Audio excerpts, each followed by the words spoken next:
It's lights out and away we go.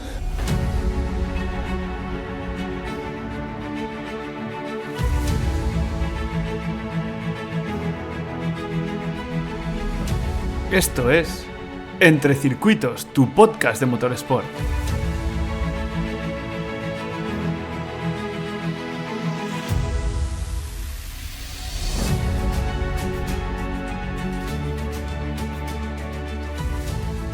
Hoy tenemos con nosotros a Julien Gerbi y Philippe Gauthieron en representación de Team Virage, equipo que fundaron en el año 2018.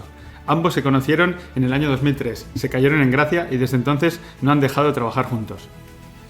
Dentro de la dilatada carrera profesional de ambos, uno de los grandes éxitos llegó cuando fundaron la Academia Virage, donde formaron a grandes pilotos como Vitaly Petrov, Checo Pérez o Charles Pic. Después, hacia el año 2014, integraron la academia dentro de la estructura de Campos Racing y ambos trabajaron durante años en Campos, Philippe como director técnico y Julien como director de la academia.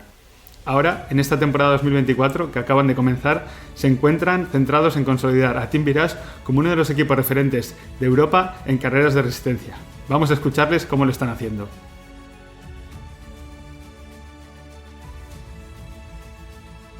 Buenas tardes, Julian, buenas tardes, Philippe, y muchas gracias por estar hoy en el podcast. Hola, buenas tardes. Hola, Íñigo. Bueno, hoy, como he ido contando en los capítulos anteriores, esta temporada está enfocada en la gestión de equipos y nos centraremos en Team Virage, pero yo creo que antes de empezar con eso es importante conoceros a vosotros, pues para saber cómo habéis llegado a la situación a la que estáis hoy en día. Y si os parece, os voy a introducir yo muy brevemente y en un momento concreto de vuestra carrera, que fue cuando estabais en Campos, ya que coincidí con vosotros cuando hice el máster. Y bueno, un poco pues estaba Philippe ahí como director técnico y Julien creo que encargado un poco de lo que era toda la academia de Campos.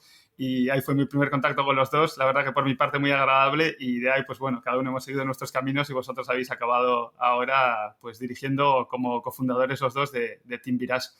Así que una vez esto, si queréis vosotros muy brevemente contar cómo habéis llegado hasta ahora, quiénes sois vosotros. ¿Cómo hemos llegado a la situación actual de Virage? Difícil, porque quizás no deberíamos habernos metido. No, broma aparte. Los dos somos desde siempre emprendedores. O sea, antes de entrar a Campos yo tenía mi propio equipo que se llama GTEC al final de los 90 en la Fórmula Nissan. Y era competencia de Campos, de hecho, en esos tiempos. Y cerré GTEC porque estaba el único socio y era muy complicado llevar todo solo. Y para mi salud mental, pues decidí cerrarla, ¿no? En esta época conocí a Julien y un par de años después empezó el tema de la academia de Virage, que era un poco casi por obligación, porque algunos pilotos, empezando por Vitaly, necesitaban algo más que un ingeniero, necesitaban que alguien les guíe en su día a día. Y al ser una actividad un poco pasajera, ha vuelto a ser una actividad casi full time y ha necesitado más trabajo. Y es donde entró Julien. A partir de ahí, cuando han venido más pilotos, como luego Checo, como Guido Van de Garde, como Charles, pues solo yo no podía hacerlo. Y ahí es donde entró Julien y llevó toda la actividad Academia de Virage, que cuando entré en colaborar con Adrián, pues básicamente integramos completamente en Campos, regalamos toda la actividad de Virage a Campos y se llamó luego Campos Academia y la llevó Julien. O sea, pero todo esto partió de la idea o de la sensación que queríamos siempre emprender, ¿no? Y cuando cuando dejé de trabajar en Campos, mitad de 2017, al final del año, pues Julien también quería un poco que volvamos a hacer algo juntos. tuvimos un encuentro muy interesante con él que es todavía socio nuestro, pero que fue nuestro primer socio, Tomás, que ahora es un amigo íntimo polaco, y que nos pidió montar una pequeña estructura alrededor de él en unos campeonatos que en esta época pensamos que eran algo muy amateur, que era los LMP3 en el campeonato BDD. Lo hicimos más bien para hacerle un favor a Tomás en esta época y entramos a crear Virage, a volver a crear Virage, ¿no? Pero también lo hicimos porque nos gusta emprender y nos gusta meternos en follones. Sí, un poco por lo que os conozco, tú llevas un poco más el aspecto técnico demás y Julián se centra un poco más en lo que es el tema de pilotaje, de coaching y un poco más en los pilotos, ¿no? Por lo que entiendo. Sí, sí, o sea, Julián, tú llevas toda la parte Más deportiva. deportiva, Sí. comunicación, contratos, toda la parte management la lleva Julián. Yo llevo toda la parte operativa. Más que dirección técnica es la parte operativa, porque hay mucho más de logística que de técnica últimamente. Luego, por ahondar un poco más en la presentación que habéis hecho, porque no sé si estabas siendo humilde o intentabas ser breve, pero bueno, has pasado por infinidad de países y de equipos trabajando, por lo que he podido ver un poco, Fórmula 3 alemana, 1GP, el MP1, Super League, GP2, equipos súper exitosos como ADAX, con grandes nombres, como has dicho, en la academia. Y desde muy comienzos, o desde muy principio, trabajando con Julien a mano a mano con él, ¿no? ¿En qué año fue cuando tuvisteis esta primera relación o cuando comenzasteis? Porque has dicho que fue en GTEC, pero ya hace mucho de esto, ¿no? Viene hace... 2003 o 2004 era. Que nos hemos conocido. Sí. Sí, en 2003. 2003, al final del año llevábamos con GTEC, llevábamos no sé si te acuerdas, el campeonato de España de Fórmula Renault 1600, que era lo que es ahora la F4. Ganamos el campeonato, de hecho, este año, y al final del año su padre, que era el manager de un piloto que hizo la temporada con nosotros, me pidió el favor de organizar unos tests con Julián, fue en Albacete. Y los tests han ido muy bien. El tema es que Julián antes no tenía un gran currículum porque nunca había tenido presupuesto para hacer grandes cosas. Bueno, no había hecho karting tampoco. Sí, y no ha hecho karting ni nada. O sea, y el test ha ido súper bien y la verdad es que ahí nos entendimos también muy bien, aparte del tema puramente deportivo. Y hemos quedado muy cercanos, muy amigos luego todos esos años. Y él tuvo la muy mala idea de venir a instalarse en España un poco más adelante, entonces estamos más cercanos. No me mudé a España para Filipe, quiero decir. Como cualquier persona normal, me mudé para una mujer, por supuesto. Sí, además no sé qué tiene Valencia, que mucha gente pasa por Valencia y se acaba quedando, ¿no? Así que algo tiene que tener la ciudad y la gente. Sí, lo tiene, es verdad. Pero empezó ahí y empezó la colaboración en Virage, lo que era simplemente una academia o más una empresa de servicio para babysitting de pilotos. Pues empezó un poco por ahí, que yo no llegaba y que Julián estaba aquí y que nos entendíamos bien y que sobre todo veíamos las cosas, siempre hemos visto las cosas de una manera muy parecida, a pesar de ser muy diferentes, ¿eh? Pero esto ha hecho que ha podido crecer el marco Virage en su momento y funcionar bien. Sí, entendiendo que la Academia Virage ha sido un poco el germen de que hoy se haya creado el equipo Team Virage, si podéis explicarnos un poquito más cómo es la forma de trabajar o cómo trabajabais vosotros con los pilotos, porque hoy en día yo creo que desde fuera, por lo menos, cuando se habla de un coach, se entiende más de un piloto que le da tips a la hora de conducir, pero por lo que decís, vosotros siempre habéis dado un paso más allá, ¿no? Os habéis centrado más un poco en los aspectos técnicos, aspectos mentales. Cuando surgió eso, cómo era ese trabajo que hacíais con los pilotos? ¿O qué partes trabajabais más en concreto? Pues realmente, aparte de la técnica básica que es importante, digamos, técnica de frenada, comprensión de dinámica de vehículo, comprensión de cómo funciona realmente un coche de carrera, trabajamos bastante la parte mental, trabajamos bastante la parte de anticipación, entonces intentar hacer entender, enseñar a los pilotos la manera de ver las cosas, de afrontar una carrera, de afrontar una sesión, de entender lo que le está pasando, por qué y cómo cambiar su visión de las cosas para ser más competitivo. Entonces hemos trabajado mucho en eso. No es que en el coaching hemos empujado a los pilotos a pilotar de una manera distinta. Yo creo personalmente que un piloto puede ser rápido con un pilotaje poco convencional o muy distinto a lo que podríamos enseñar o lo que haría yo como piloto, pero de ver las cosas de manera distinta y de anticipar las cosas de una otra forma ayuda más a los pilotos a progresar. Y hemos trabajado mucho esta parte. Hemos trabajado también con, vamos a decir, psicólogo, coach mental deportivos para también ayudarlos a gestionar el estrés, los nervios y mejorarse de manera general. Es el lema que hemos puesto cuando empezamos el equipo de nuevo. Buscábamos un lema y lo hemos llamado la Victory Attitude. Y es un tema de actitud. Lo que ha transpirado en todos esos años, y fíjate que Vitaly es un muy buen ejemplo.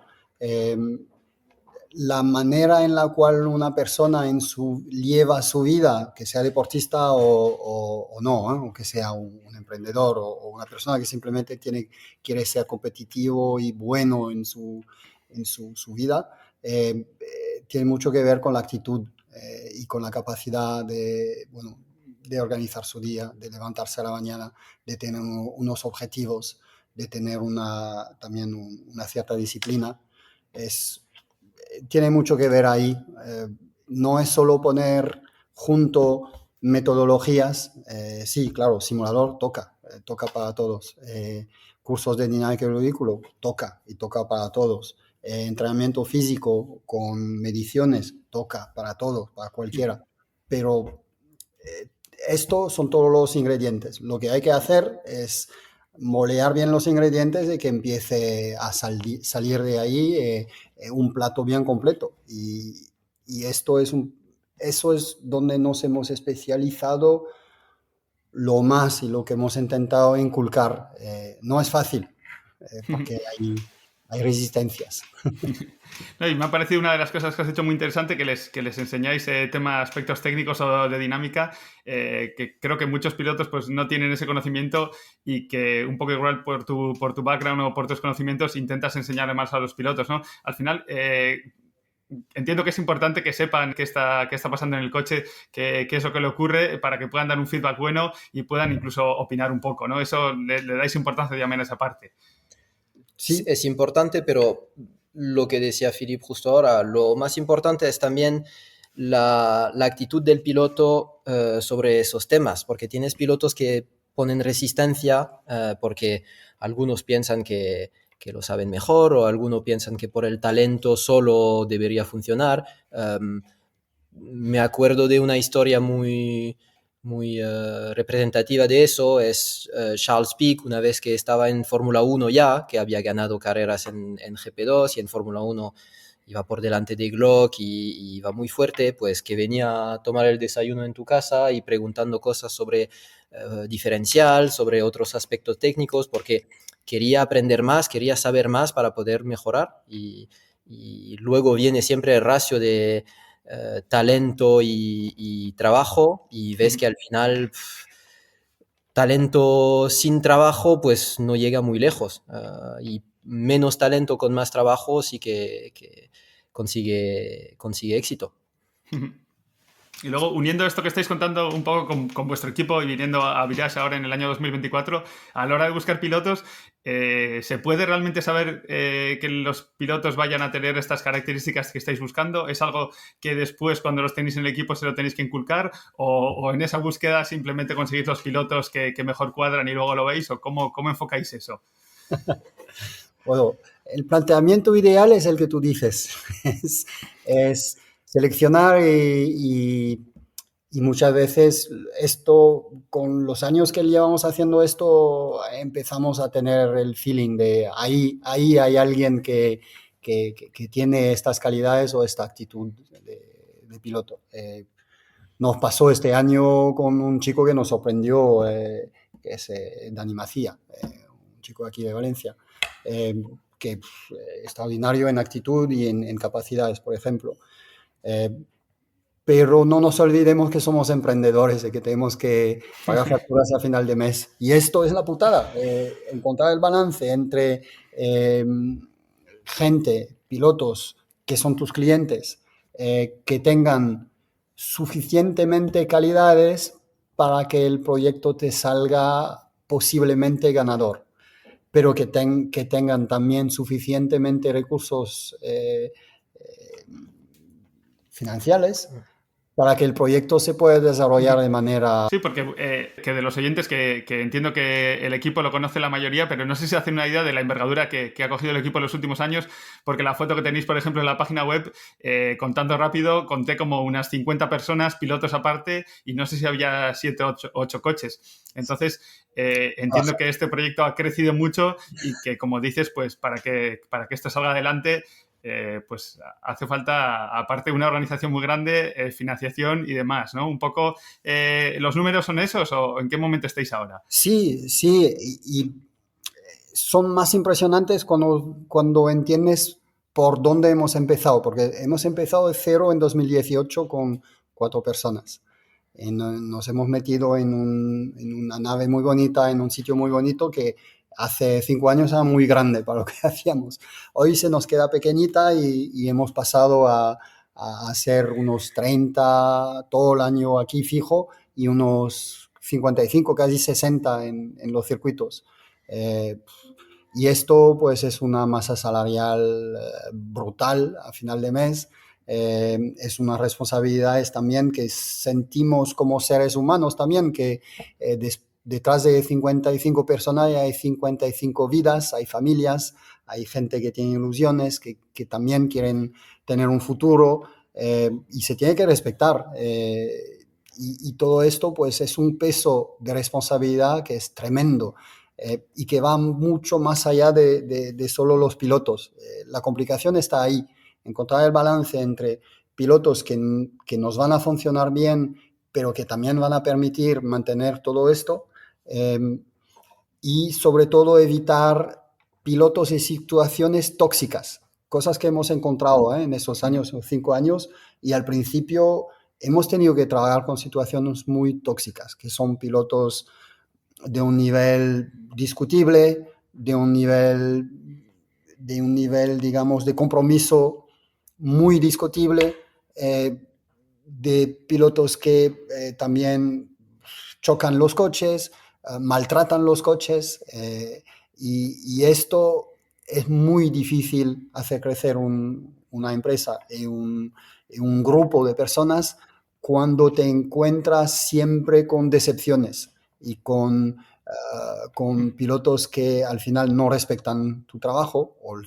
trabajo de la gente que sí que ha sudado para realizarlo, y que sobre todo lo tiran por la basura en 3 errores. Y eso es lo duro.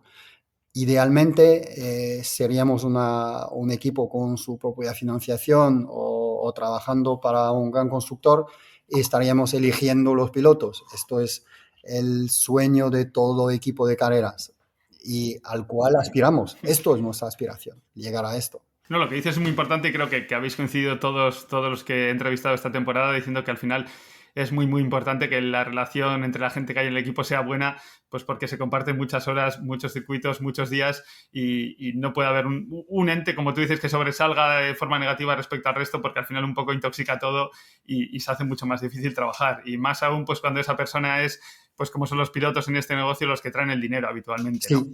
Sí. Que Sí, lo lo más complicado es este balance. He trabajado en muchos proyectos siendo solo, yo diría, simple ingeniero o simple director técnico, sin tener el peso de traer la comida a casa a final de mes, de la responsabilidad que asumimos como empresarios, que no es solo de cubrir los gastos, es que errores que se pueden producir por gestiones nuestras, por trabajos nuestros o simplemente por mala suerte nos pueden costar el negocio, así de fácil. Esto hay que tener una cierta actitud de frente a estas dificultades que son muy diferentes de lo que se imagina antes de haberlo hecho. Eso sí. Y ahora que dices eso de que se imagina uno antes de haberlo hecho, cuando miráis para atrás, año 2018, que dices que empezáis en un proyecto pequeñito, el MP3, después poco a poco vais creciendo, cuando empezasteis ese año, ¿qué objetivos os marcabais? Y cómo, ahora que miráis para atrás, ¿cómo veis ese proceso? ¿Habéis avanzado más de lo que creíais? ¿Menos? ¿Habéis cumplido las metas? Entiendo que miráis con una sonrisa por cómo habéis crecido, pero ¿cómo ha ido respecto a lo planeado a lo que realmente ha ocurrido? ¿Teníamos un plan? No teníamos mucho plan. O sea, No, hemos tirado al es agua broma. así. No, es broma. Es difícil tener un plan cifrado. Sí que teníamos objetivos y los hemos conseguido. El objetivo era ser una presencia estable en los campeonatos de endurance que organiza la CO o Ultimate Cup, y ya lo somos. Poder también planificar a más de un año. Ya llevamos 2 años que sabemos y que podemos planificar a 2 o 3 años vista. Esto era el plan, era, digamos, el objetivo primero. El objetivo final no es el objetivo de decir queremos ser un equipo de Hypercar, como un equipo de Fórmula diga yo quiero ser un equipo de Fórmula 1. No lo es. El objetivo es poder trabajar con partners, sponsores, constructores que nos permitan modificar esta vista a 2, 3 años, de 5 a 10 años. Esto es el objetivo, estabilizar la actividad para permitir dar trabajo a 30, 40 personas fijas todo el año, sin ir mucho más allá. Esto es el objetivo y estamos más o menos en el plan de marcha por el momento. Lo que habíamos subestimado es lo complicado que es de crecer.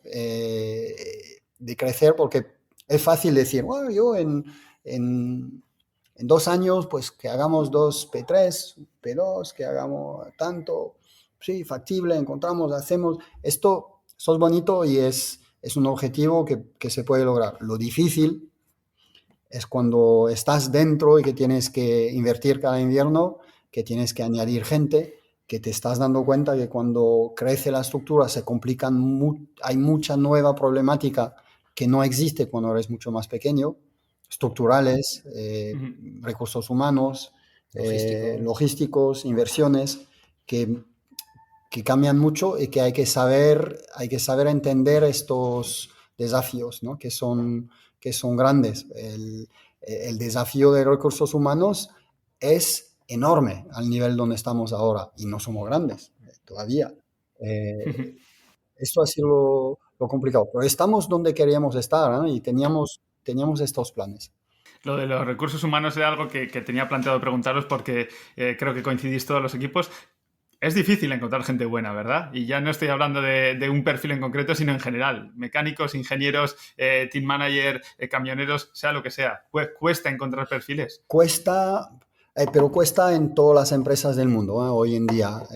Y cuesta mucho en los países ricos. Y que estamos en una economía que va bien, a pesar de toda la crisis y todo esto. Europa, Estados Unidos, pues estamos viviendo bien, la gente vive bien. Y estamos un poco en unas estructuras sociales que hace que mucha gente ha crecido con mucha comodidad.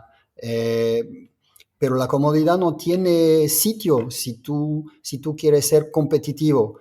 No solo en motorsport, en todo. Si se lee bien los emprendedores que han tenido éxito, y hay ejemplos, un Elon Musk es un buen ejemplo, pero hay muchos, son todo pero cómodos. Y la gente que está en sus empresas no tienen puestos cómodos para nada, al contrario.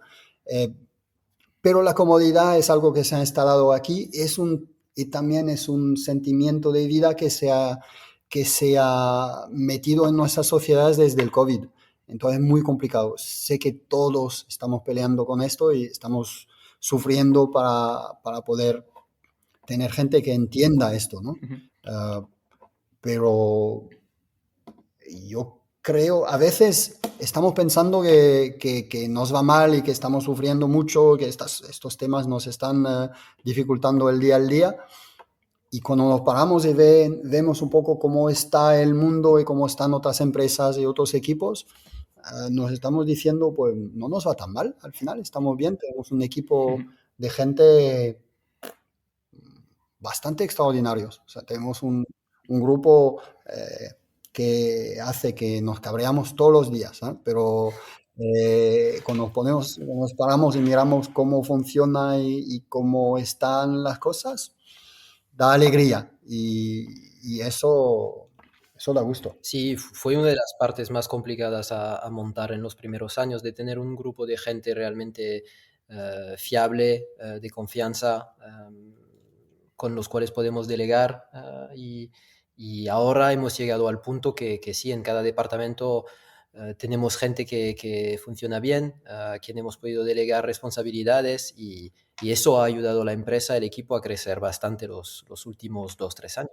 Por todo lo que habéis crecido y por un poco todo lo que estáis comentando, que es muy importante saber delegar y saber crear una estructura, ¿no? Porque al final entiendo que al principio vosotros dos pues os comíais casi todo y hacíais casi todo tipo de labores, pero a medida que vas creciendo pues necesitas gente con la que confías, gente a la que dejarle trabajo que lo haga de parte tuya sin que tengas que estar supervisándole y encontrar gente fija, continua, que esté ahí un año y el año siguiente y que puedas delegar es importante, ¿no? Porque habrá ciertas labores que igual nos podéis dar algún ejemplo de que dices, mira, esto lo hacía el año pasado, pero este año ya se lo tengo que dejar a esta persona porque yo no puedo con ello, ¿no?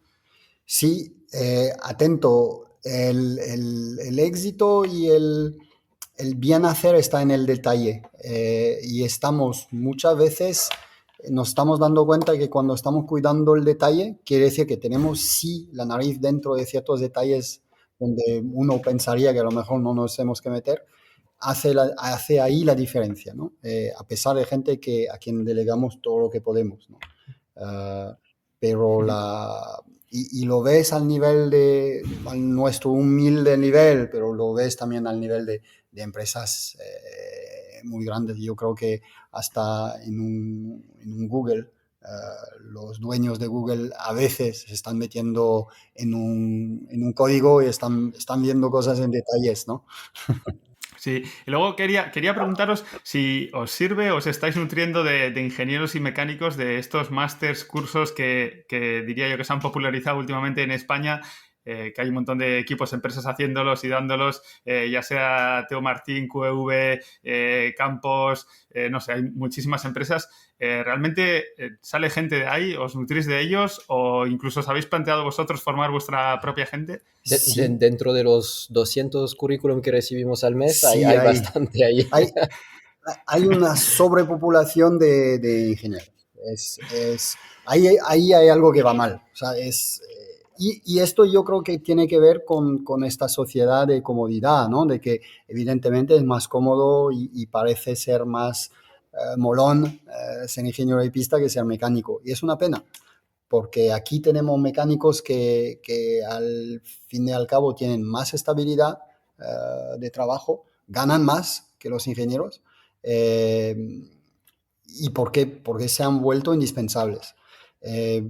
Sí que nos nutrimos de ingenieros que hacen los másters y creo que son muy buenos estos másters, están muy bien que existen. El de Campos lo conozco perfectamente porque lo lleva Emilio, que es amigo íntimo, y es un ingeniero excepcional, o sea que les forma muy bien. Hay un pero, es una formación comprada, quiere decir, alguien que sale de un máster no necesariamente tiene talento, no necesariamente tiene las suficientemente ganas para poder dedicar mucha energía en trabajar en esto. Entonces, los másters, alguien que sale de un máster no te garantiza que sea la persona adecuada. Ahí está la dificultad de reconocer quién es de verdad preparado, tiene la buena actitud y también el talento para servir. Porque al final somos equipos relativamente pequeños. Nosotros y Campos creo que somos las estructuras más grandes aquí en España, pero no dejamos de ser unas pymes relativamente grandes, pero somos pymes. En una pyme tú no te puedes permitir gente que no tenga talento, tú no te puedes permitir gente que no funcionen porque te tira la empresa abajo. El peligro radica ahí y la dificultad es de encontrar las personas que valgan y la única manera es conocerlas.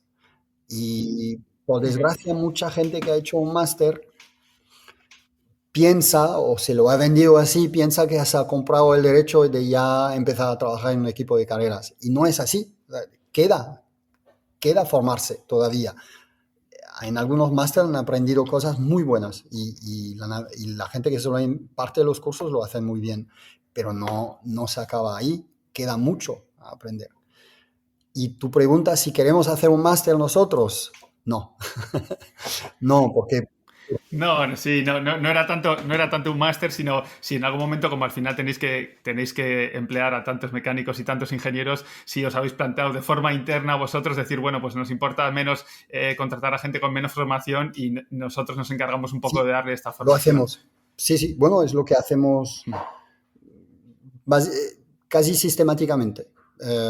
Aquí tenemos cada año cuatro ingenieros en prácticas, 3 mecánicos en prácticas y cuando funcionan, la mayoría, o sea, si funcionan, solemos proponerles un trabajo al final de las prácticas. Lo más complicado es ahí que es una locura, o sea, es el número de currículum que estamos repasando yo y Peter Wies, que trabajó muchos años en Campos también, que es un ingeniero de muchísima experiencia.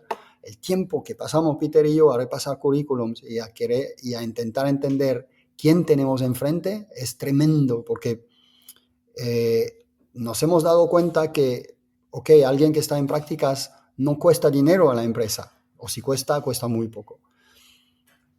Pero a largo plazo, si te equivocas, te cuesta muchísimo dinero, porque errores, porque actitudes tóxicas y porque has pasado mucho tiempo impartiendo saber hacer, poniendo metodología y al pasar 5 o 6 meses, si has sido la persona equivocada, es tirado a la basura.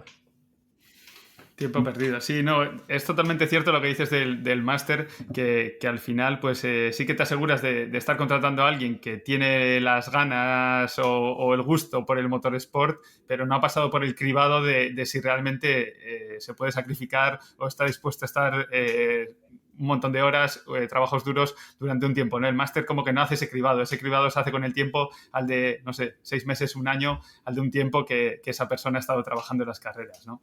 Eso es un poco lo que le faltaría al máster. Sí, sí, y es una combinación de talento también, ¿no? O sea, tienen que tener talento, o sea, tiene que ser gente que sea buena. Y al final acabamos mirando las notas de las escuelas también, ¿no? O sea, si han tenido buenas notas, en principio son gente con calidades. Volviendo un poco al tema que estábamos antes, porque hemos metido esto de recursos humanos ya que ha salido, pero me gustaría hablar en toda esta organización y en cómo tenéis el equipo organizado, cómo habéis involucrado, metido, cómo está incorporado el tema de la Academy, de Virage Academy, en el equipo. Si aceptáis pilotos de fuera, si únicamente lo usáis para formar a vuestros pilotos, si lo tenéis un poco más apartado, ¿en qué estado está ahora mismo la academia dentro del equipo? Bueno, los últimos años no es que hemos tenido mucha actividad de Academy.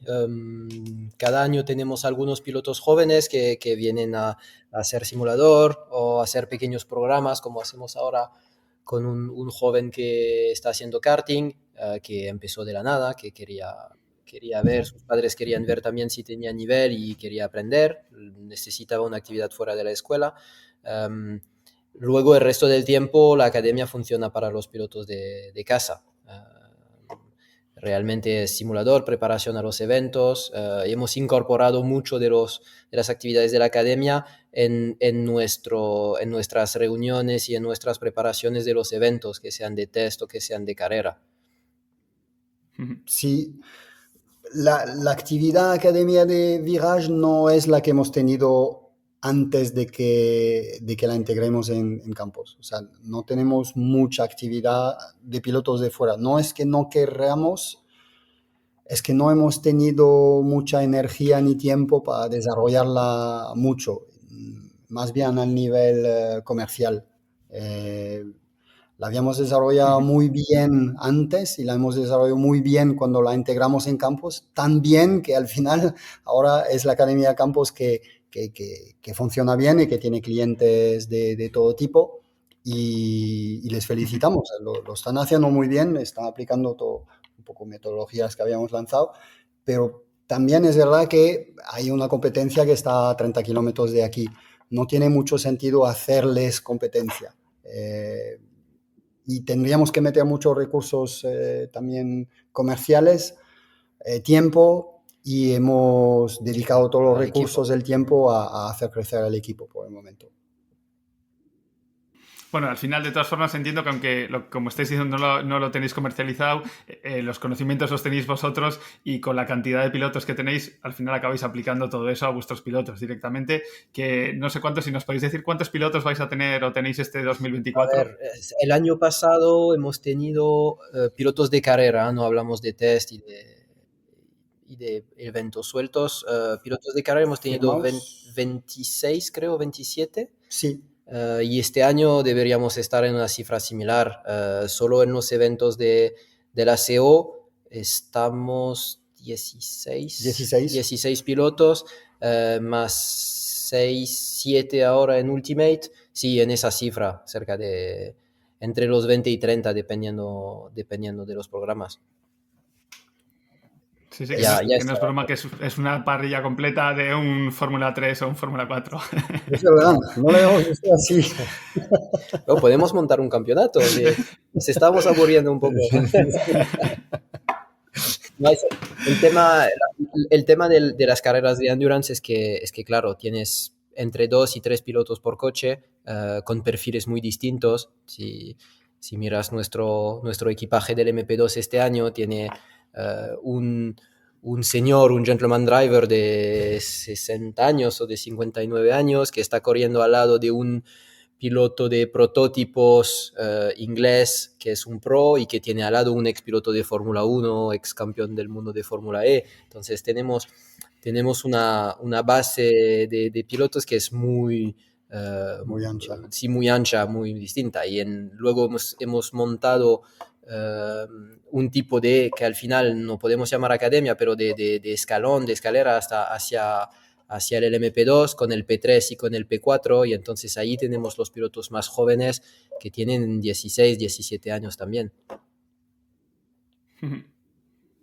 Sí, al final entiendo que dentro de esos planes que decíais es un poco lo que acabas de comentar ahora, tener una escalera de forma que el piloto joven con el que empecéis a trabajar pueda seguir evolucionando dentro del equipo, ¿verdad? Sí, la actividad, o sea, por haber hecho fórmulas tantos años, hay unas diferencias entre la actividad que haces como equipo de endurance y la actividad que puedes hacer como un equipo de fórmulas, que es ahí, ¿no? En endurance estamos tratando con pilotos gentleman o pilotos que, sí, gentleman, que el goal es tener un buen gentleman que sea fiable en pista, pero que sea fiable como cliente también, que siga trabajando contigo. O sea, en un equipo de fórmulas,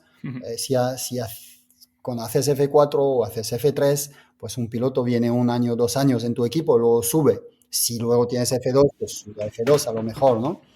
Pero en esta actividad hay muchos equipos que tienen los mismos gentlemen por 3, 4 o 5 años en el mismo campeonato, simplemente porque como se lo pasan bien y hay confianza, pues no van a ir a otro sitio, y te da una cierta estabilidad de un lado. Y al lado de esto, pues tienes los jóvenes, que ellos sí que lo que van a buscar es carrera. Empezarían por el P4 o la Ligier o directamente por el P3, quizás en una categoría más sencilla como el Ultimate Cup, y luego suben.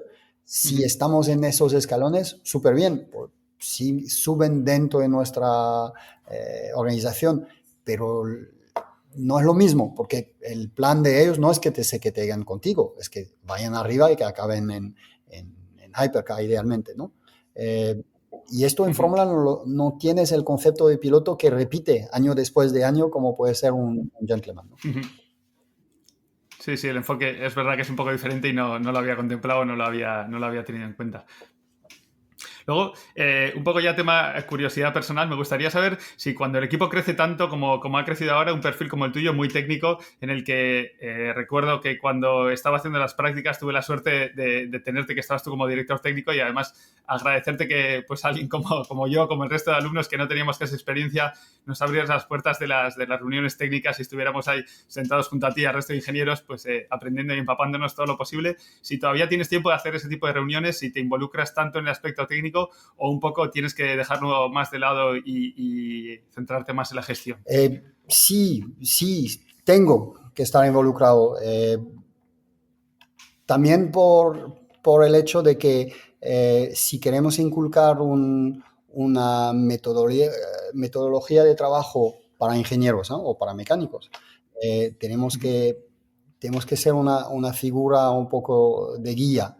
Entonces sí que estoy presente, pero no todo el día. O sea, lo que tenemos, por ejemplo, es todos los lunes a la mañana tenemos una reunión de organización donde definimos los objetivos de la semana y la organización de la semana de todo el equipo, ¿no? Luego, todos martes a la mañana tenemos una reunión de ingenieros, que ahora nos queda pequeña la sala, hay como 14 ingenieros aquí, y en el cual pues repasamos todo lo que eran los objetivos de la semana, las análisis de lo que pasó antes, las tareas de cada uno. Es una reunión que siempre se extiende a 2-3 horas. Y luego, pues, son reuniones puntuales en las cuales, pues, para el LMP3, pues, tenemos una reunión para definir tal detalle.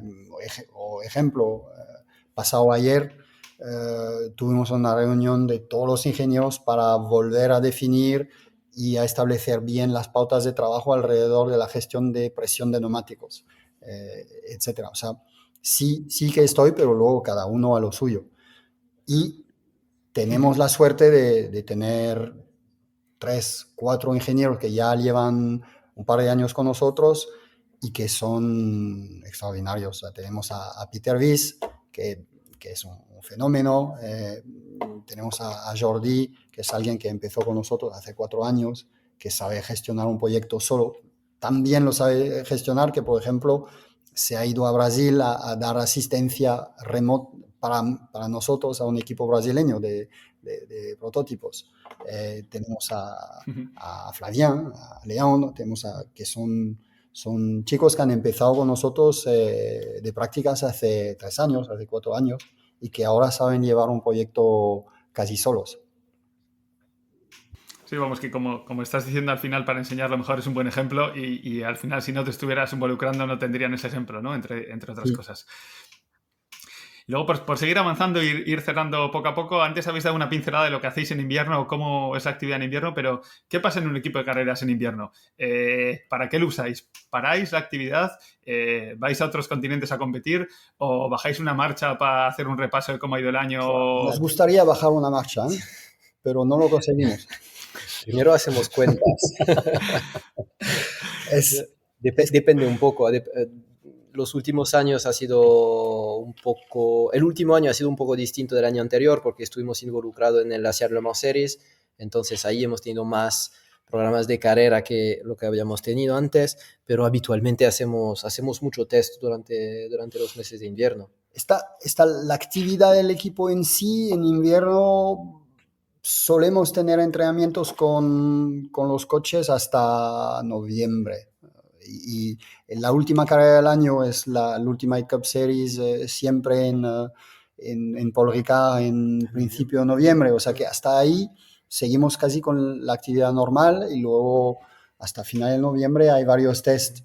Entonces luego queda poco porque con el parón de Navidad pues nos quedan como 2 semanas, ¿no?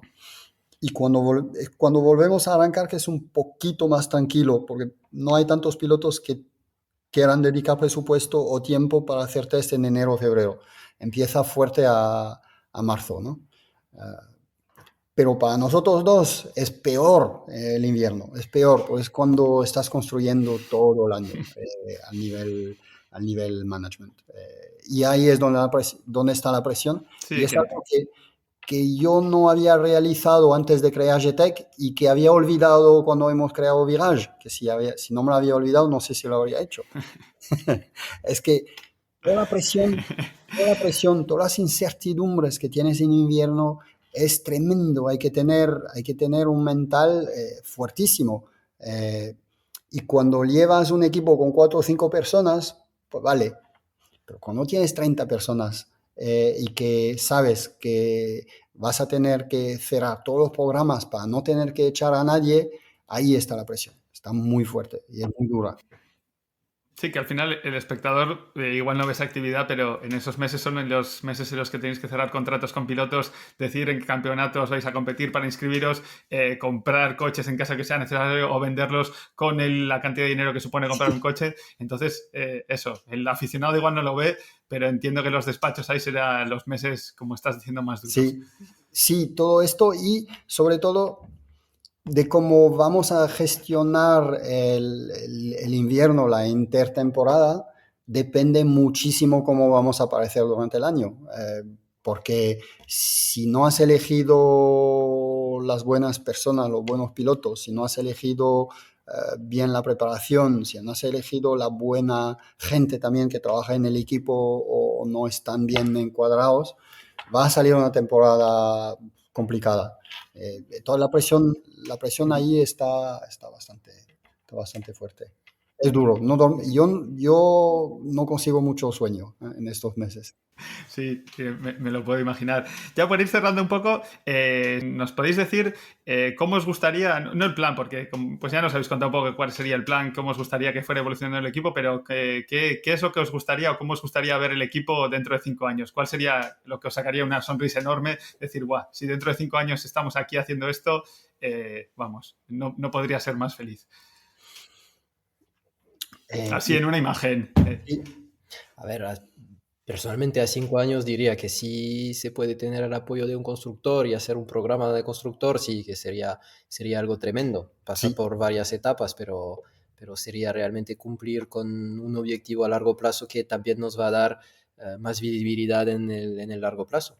Sí, el santo grial es un contrato con Porsche, Ferrari, Audi, yo qué sé, BMW, que se firme a 3, 4 o 5 años con un apoyo real o sea, no un apoyo, básicamente contratados por estas OEMs.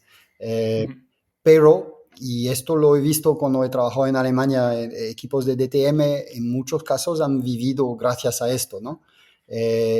Tiene también una cara mala esto, es que el día que te quitan esto o que paran el programa, te encuentras en pelotas completamente. Entonces, es encontrar un mix entre contratos con constructores, porque al fin y al cabo van a ser constructores que van a meter dinero en un equipo de carreras, y una base de clientes fieles que nos permiten seguir con la actividad pase lo que pase.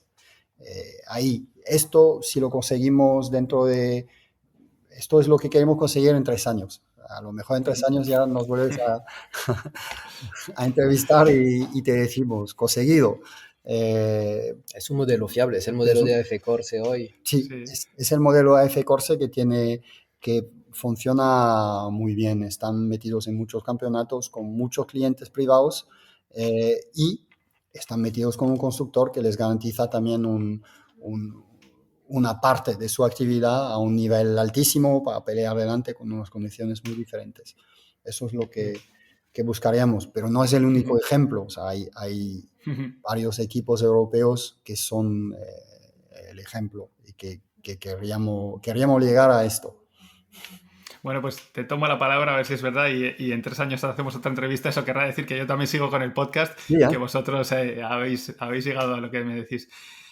Por mi parte esto ha sido todo. No sé si vosotros queréis dar alguna pincelada, alguna cosa más, si se os ha quedado algo por decir. Yo creo que la imagen en general de lo que es Team Virage ahora mismo, cómo lo tenéis organizado, lo que hacéis, ha quedado bastante clara, pero si queréis añadir cualquier cosa, adelante. Julián. No, pues gracias por la invitación. Sí. Creo que es una buena cosa también poder tener la oportunidad de hablar en un media español, porque realmente estamos ubicados en España, estamos ubicados en Valencia y no es que hemos hecho mucha comunicación en España sobre este tema. Hay mucha gente que no sabe realmente lo involucrado que estamos aquí y gracias por eso. Sí, sí, es verdad, para volver a esto, o sea, no nos estamos dando cuenta porque tenemos, en francés se dice la cabeza en el manillar, ¿no? Todos los días para nuestro trabajo. Eh, lo que da gusto es ver que hemos podido crear algo que parece funcionar y que parece tener un cierto tamaño. Esperemos que se nos conozca así. Esperemos también que esto permita crear empleo, crear saber hacer, voluntad de venir aquí también para otros equipos, aquí en España, aquí en Valencia. Estamos nosotros dos, siendo extranjeros, fíjate, estamos convencidos que España es el mejor sitio, primero para vivir, pero esto al fin y al cabo no importa tanto para el negocio. Pero para emprender y para ser un equipo de carrera, España es de lo mejorcito que existe por, por proximidad de circuitos, por calidad de vida, por coste, por un ratio coste de la vida, coste del trabajo, por el atractivo que tiene España para poder atraer talento, tanto pilotos que ingenieros que mecánicos, es ideal. Esperamos que esto se vaya desarrollando más porque yo creo que hay posibilidad que esto crezca más, que nosotros crezcamos más, espero, y espero que seremos un referente no solo español, pero europeo. Pero que Valencia en particular y España en general sea un referente para el motorsport,